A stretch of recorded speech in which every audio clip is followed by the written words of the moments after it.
when coming to office, obviously, they should declare their assets, and they should renew their asset declaration every 2 years, right? That is what they should do.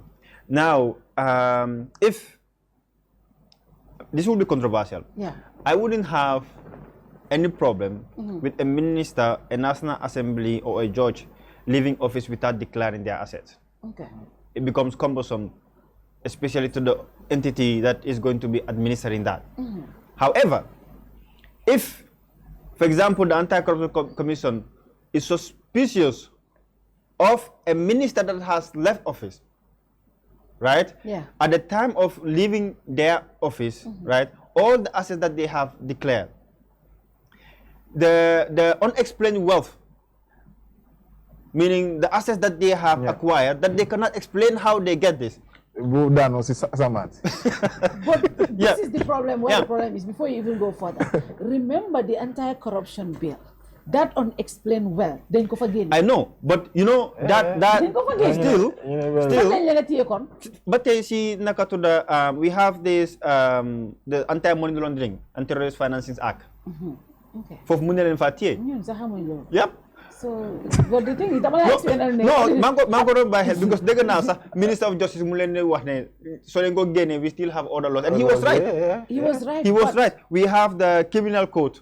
We have that sanctions official and unofficial corruption. The Anti-Money Laundering Act, they can also sanction that. So the Anti-Corruption Commission can still investigate that particular minister. So that's the reason why I have to say that I don't have much problem about when they are leaving, they have to declare asset. Because what's going to happen? Today a president appoints State. Today, next 2 weeks, Mufayako, Muandiwat Kenen. So all of those, they overwhelmed the Anti-Corruption Commission to an extent that they will not be effective. Competent. Even the declaration of the assets of parliamentarian candidates. What? Last time we had 495 something. So, Legi, this is the 2020 draft position. It was saying that all the candidates will have to submit their assets to the Anti-Corruption Commission. 1. 2, the Anti-Corruption Commission will have to investigate it. 3, the Anti-Corruption Commission will have to make a report for all of those candidates and certify whether their declaration is authentic or not. It's practically impossible for them to achieve that. So that they have improved on that.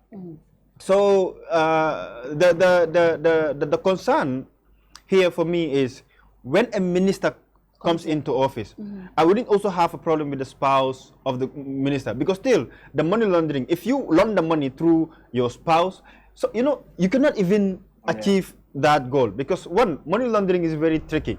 You would register the assets of your spouse. However, the money that you are laundering is not going through your spouse, it's going through your cousin, it's going to somebody else, a family friend. and you launder that money, but that person is not required to declare their assets. So you should not only look at the spouse, but all the others, because those that engage into money laundering, they are not stupid.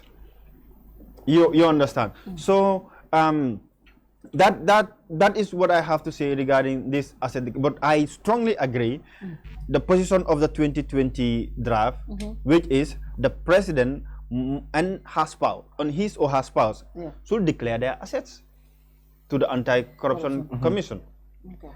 You understand? So and also you ask the other issues that are not progressive in the Constitution. The 2020 draft made it a requirement for a Chief Justice to be a Gambian. Oh, the 2024 draft did not make it a requirement. Gambian. We saw what happened during the Jammeh era. How mercenary judges, and in fact we had foreign Chief Justices in this country. So, and then in the succession of the presidency, if the president retires, the vice president is not there, the speaker is not there, the Chief Justice becomes the...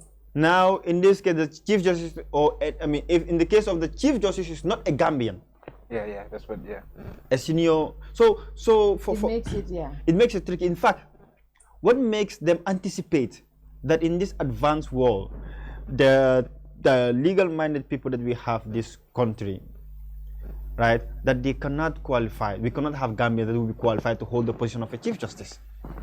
We don't want our judiciary to be, controlled by the executive because they brought someone else from somewhere that might not have any interest in how strong our judiciary is. You insert that person to be a Chief Justice, and that person dance to the tune of the president, just like what happened with Jammeh. For me, the question that I was asking myself was, is it because Honorable Hassan Jallow have done so well in strengthening this judiciary that he has made his judiciary, or the courts have made rulings against the president that they are now convinced that they cannot control the judiciary because of the independence of the judiciary? Now you want to make this a requirement. We are moving. We are advancing. We are not looking backwards. Why do they have to drag us backwards?